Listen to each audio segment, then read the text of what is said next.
आर्धर लाल लंगूर वज्र देह दानव दलन जय जय जय कपशूर। किसी भी हिंदुस्तानी है, हिंदू है, देश हमारा है, हमारा था, हमारा रहेगा। हमें अब हिंदू राष्ट्र तो है ही है, जो हिंदू राष्ट्र के अंदर रह रहे हैं उसमें चला रहे हैं। जहां पर भी मुस्लिम राज्यों में वो लोग हैं, अभी आपने देखा होगा कि भारतवर्ष में एक रोहिंग्या मुसलमान के नाम को लेकर पूरे दिन क्यों ऐसी परिस्थिति आई, क्यों ऐसी उनकी सोच है? क्योंकि जो उनके बड़े जो धर्म संचालक हैं उनको यही शिक्षा देते हैं कि आप जय श्री राम। आज हम जो यहाँ पर बैठे हैं, भारतीय जन सम्राट पार्टी के कार्यकर्ता और देश सेना के योद्धा के आपके सामने प्रस्तुत सभी लोगों को एक बार जोरदार नारा लगाएंगे, जय श्री राम। अस्तित्व आज भारत का जो आप लोगों के सामने है वो सभी जानते हैं। स्थितियां और परिस्थितियां पूरे प्रदेश में, पूरे राज्य में, पूरे भारतवर्ष में ये हो चुका है कि कुछ राज्यों में हिंदुओं के साथ बहुत ही बुरी परिस्थितियों से वो गुजर रहे हैं। स्थिति ऐसी बन चुकी है कि जो लोग सुरक्षित हैं, भविष्य में क्या वो सुरक्षित रहेंगे या नहीं रहेंगे, इस चीज की तैयारी करने के लिए हम लोग सभी अग्रसर हैं। देव सेना पूरे भारतवर्ष में अपने कार्यकर्ताओं को, आप जैसे योद्धाओं को जोड़ने का कार्य कर रही है। हमारे पास जो भी शस्त्र हैं वो देवी देवताओं ने धारण किए और वक्त आने पर उसका प्रयोग किया। एक ऐसी जाति जिसका कोई अंश नहीं और वंश नहीं, वो हमारे इस धर्म, सनातन धर्म के लोगों पर हावी होने का प्रयास कर रही है। हम सभी जानते हैं कि वो एक कट्टरपंथ और कट्टरवादी लोग हैं। आज महाकुंभ, इतना बड़ा कुंभ का मेला लगा हुआ है। ये ऐसा समय है जहां पे पूरे भारतवर्ष से लोग आए हुए हैं। जो लोग कुंभ नहीं जा सकते हैं, वो लोग अपने धर्म के प्रति इतने सजग हुए हैं कि उस जाति को कामयाब होने का कभी भी मौका ना दे। वो जाति एक धर्म के नाम पर अपने आप को इतना प्रोत्साहित कर रही है और आम लोगों को ये मैसेज दे रही है कि जो हिंदू वर्ग लोग हैं वो हमारे काफिर हैं। काफिर का मतलब होता है दुश्मन। जब वो हमें स्वयं दुश्मन मान रहे हैं तो हम उनको अपना भाई या मित्र या सखा या बंधु कैसे मान सकते हैं?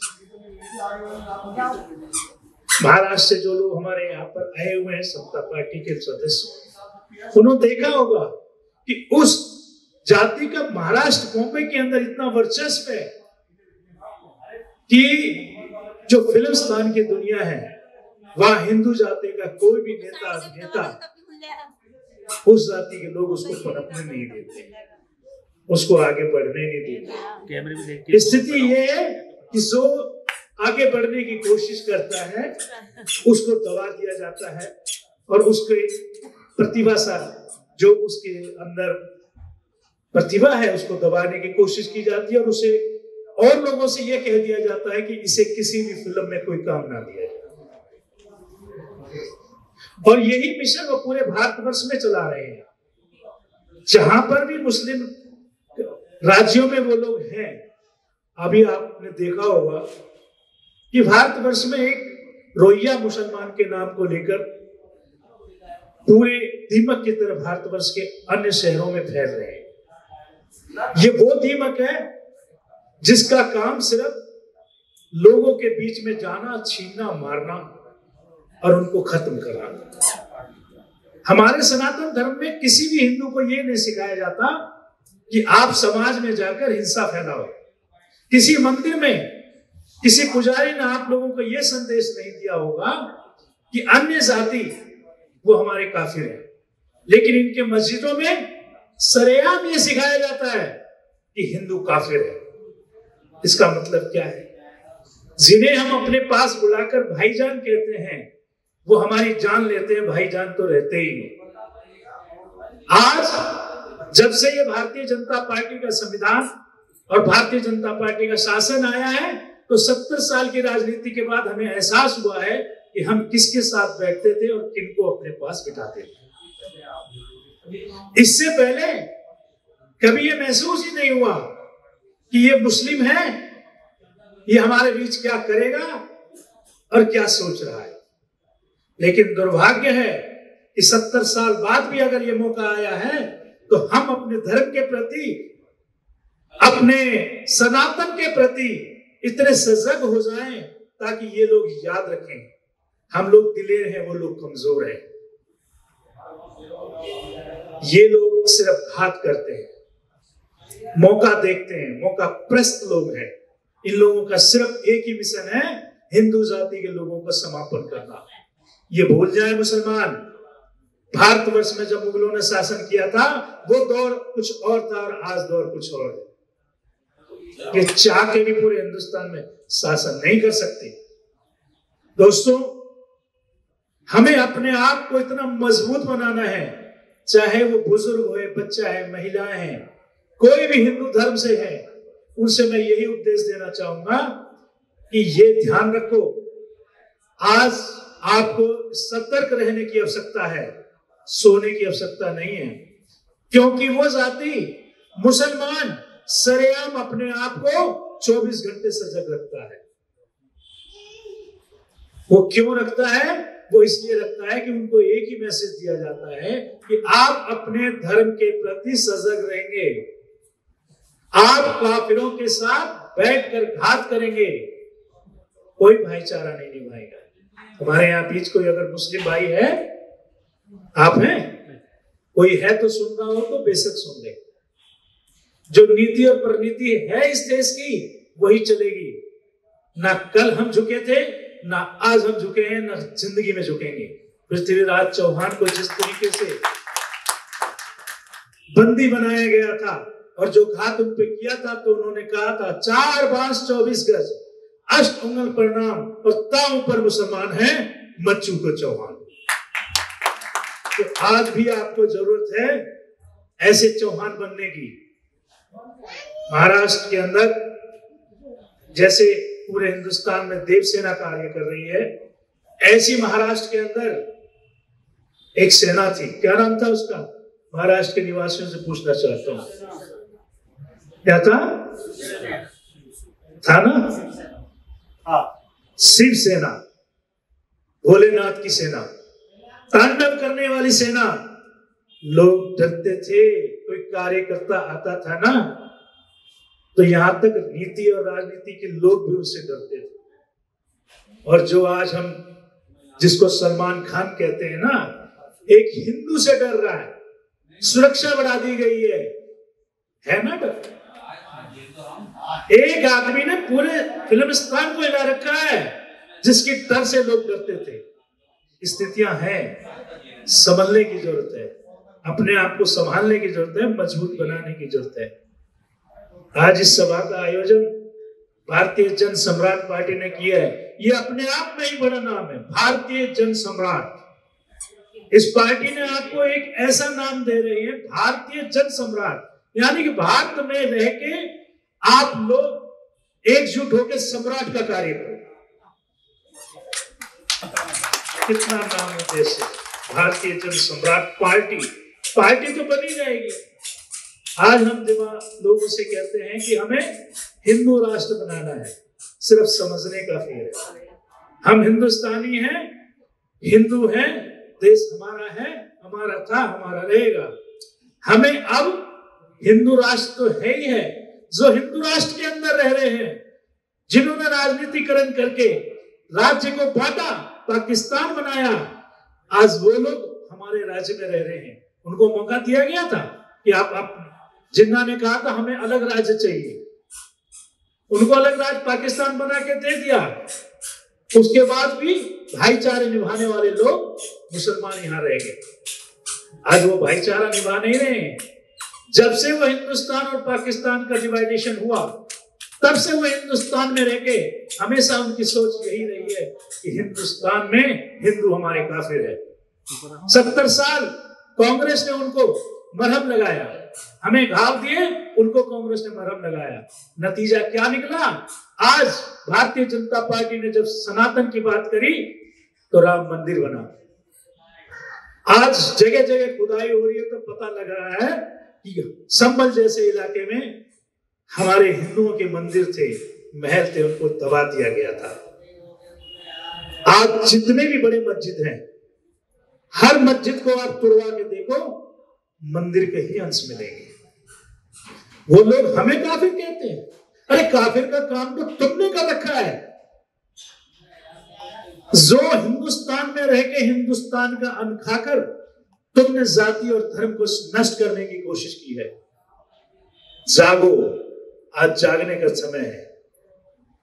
जहां ये खाली जगह देखते हैं वहां एक हरा कपड़ा डाला और कह दिया ये मजार है। किसी धर्म में नहीं लिखा हुआ कि आप किसी भी समान जगह बैठकर उसको मजार बना दो। मजार की कोई स्थिति और परिस्थिति नहीं है। सिर्फ एक दिमाग में कीड़ा है, जगह घेरो, हिंदुओं को बेवकूफ बनाओ। हमारे खुद हिंदू माता बहन, बच्चे बुजुर्ग जो जानते हैं मजारों में उनको क्या शिक्षा दी जाती है, हटकर उनको शिक्षा दी जाती है। क्यों ऐसी परिस्थिति आई? क्यों ऐसी उनको सोच है? क्योंकि जो उनके बड़े जो धर्म संचालक हैं उनको यही शिक्षा देते हैं कि आप अपने धर्म के प्रति इन काफिरों से बदला लेना है। एक दिन पूरे हिंदुस्तान में हमें अपना क्या हासिल करना, साम्राज्य। अरे जब सम्राट और यहां पर उपस्थित है भारतीय जन सम्राट, तो साम्राज्य कैसे बनाओगे तुम?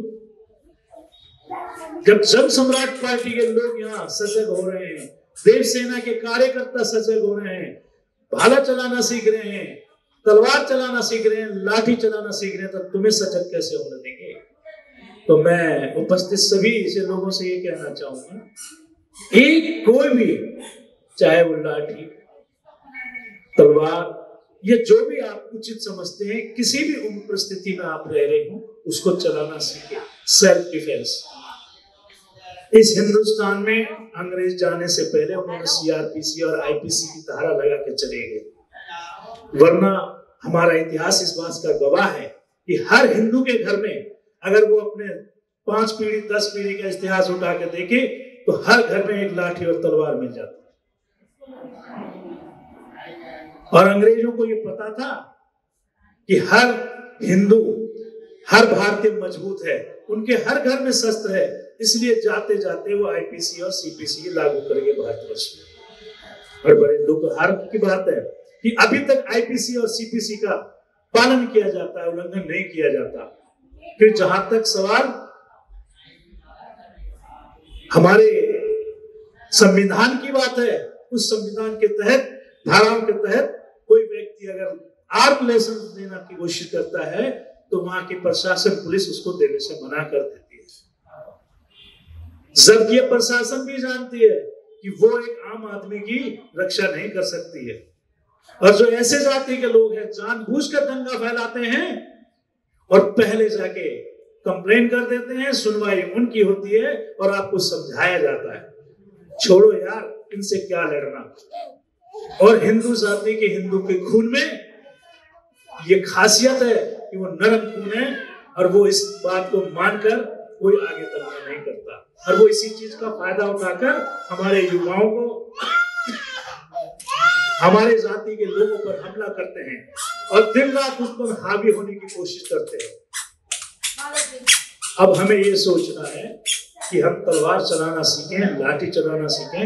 जब तक आप अपने आप में सेफ नहीं रहोगे, अपने आप को सुरक्षित नहीं रखोगे, तब तक आप सुरक्षित नहीं हो सकते। हम भूल चुके हैं अपने सनातन धर्म को। हम तिलक लगाने में शर्माते हैं। हम पूजा पाठ करने को भी एक रफ टफ चलाते हैं। कोई 10 बजे पूजा कर रहा है, कोई 6 बजे पूजा कर रहा है, कोई शाम को कर रहा है। कर भी नहीं रहा। हमारे हिंदू जाति के लोग ही ये कह देते हैं यार क्या रखा है इन चीजों में, कर्म करो। अरे भाई कर्म तो करो, इसके साथ साथ साधना भी करो, पूजा पाठ भी करो। जब तक आप पूजा पाठ नहीं करोगे तो देवों का आशीर्वाद, देवों का फल तुम्हें नहीं मिलेगा। अगर देवों में शक्तियां नहीं होती तो मुसलमान अल्लाह ही अल्लाह क्यों कहते हैं? जिसका कोई अस्तित्व नहीं है। हमारे तो स्वरूप भी है, देवी देवता भी है, अंश भी है और वंश भी है। सिर्फ 36,000 करोड़ देवी देवता के होने के बावजूद भी हम अपने देवी देवताओं को पूजने में असमर्थ हैं। लेकिन देवसेना यह आह्वान करता है कि अगर आप देवी देवताओं को पूजने का समय भी नहीं है तो तलवार चलाना सीख लो, लाठी चलाना सीख लो। जैसे ही लाठी और वो तलवार आप चलाना सीखोगे, हनुमान जी की तो जरूर याद करोगे कि लाल दे लालील से अर्धर लाल लंगूर वज्र देह दानव दलन जय जय जय कपशूर। किसी भी कर्म को करने के लिए देवों के देव महादेव भोले शंकर सभी इस नाम से जानते हैं, ओम नमः शिवाय। हर शब्द से पहले सर्वप्रिय है ओम नमः शिवाय। हम उसका भी जाप करना भूल गए। जब संकट कोई आते हैं तब इंसान भगवान को याद करता है, उससे पहले कोई भगवान को याद नहीं करता। अरे ऐसे लोग जो सिर्फ काफिर को मारने के लिए भगवान को याद करता है, तो उनसे तो आपको कुछ ना कुछ शिक्षा देनी चाहिए। 5 टाइम नमाज पढ़ते हैं, सोचने वाली बात है। किसी भी कहते हैं कुएं में अगर आप रस्सी बाल्टी डाल के 5 बार निकालोगे ना तो एक समय ऐसा भी आएगा पत्थर पे भी निशान पड़ जाएगा। जो स्वरूप नहीं है, जिसका पत्थर को पूजते हैं, हाथ पैर उल्टी दिशाओं से धोते हैं, उनको यही नहीं पता कि मानव जाति में हाथ पैर उल्टे दिशा से कौन धोते हैं। हमारे हिंदुओं में ओगर होते हैं, बड़े संत बड़े महात्मा होते हैं, वो सारे कर्म करते हैं। और ये जाति जो अभी कुंभ के मेले में चल रहा है ना, और जो आते हैं नागा, उनको देख के ये अल्लाह क्या बोलते होंगे आप समझ लो। सामने नहीं आते। इस 5 जब तक ये आपके इलाहाबाद का कुंभ का मेला रहेगा ना, पूरे भारतवर्ष में एक आवाज नहीं आएगी कहीं मुसलमानों ने कोई दंगा कर दिया। तो आपको भी एक बार ना कुछ करने की आवश्यकता है। उपस्थित सभी भारतीय जन सम्राट पार्टी के लोगों से मैं दोबारा आह्वान करूंगा, आप कोई भी काम करें, किसी भी पार्टी में रहें, लेकिन देवसेना द्वारा दिए गए उद्देश्य हर्षा, और जैसे कि बताया शिवसेना ने एक शस्त्र धारण करने के लिए पद्धति बनाई थी महाराष्ट्र में। हम पूरे देश में इन्हीं चीजों को आप लोगों को दे रहे हैं, और with documentary proof in the sense कि आपको आई कार्ड भी बना के देंगे, आपको धारण भी करवाएंगे, पूजा पाठ से करेंगे। हम कोई पॉलिटिकल आदमी नहीं है, हम लोग एक इंसान की भावना और इंसान को समझते हैं। आपने बहुत अच्छी पार्टी बनाई भारतीय जन सम्राट पार्टी, इसमें जुड़े रहे, लेकिन जन सम्राट पार्टी के अंदर रह के भी अगर आप तलवार लाठी और कृपान रखेंगे तो एक पहचान रहेगी कि भारतीय जन सम्राट पार्टी के जो कार्यकर्ता है ना भाई, मरने वाले आदमी है, बच के रहना इनसे। कभी ऐसा ना हो तुम तो इनको क्या काफिर बनाओगे, यही तुम्हें काफिर बना देंगे। छोटी सी कृपान होती है, जब 9 इंच अंदर जाती है ना साहब, तो घूम के ही निकलती है। ऐसी मजबूती आप अपने अंदर लाओ। अंत में मैं यही कहूंगा, जय श्री राम। एक ही नारा एक ही नाम, एक ही नारा एक ही नाम, जय श्री राम। एक ही नारा एक ही नाम। धन्यवाद। जय श्री राम।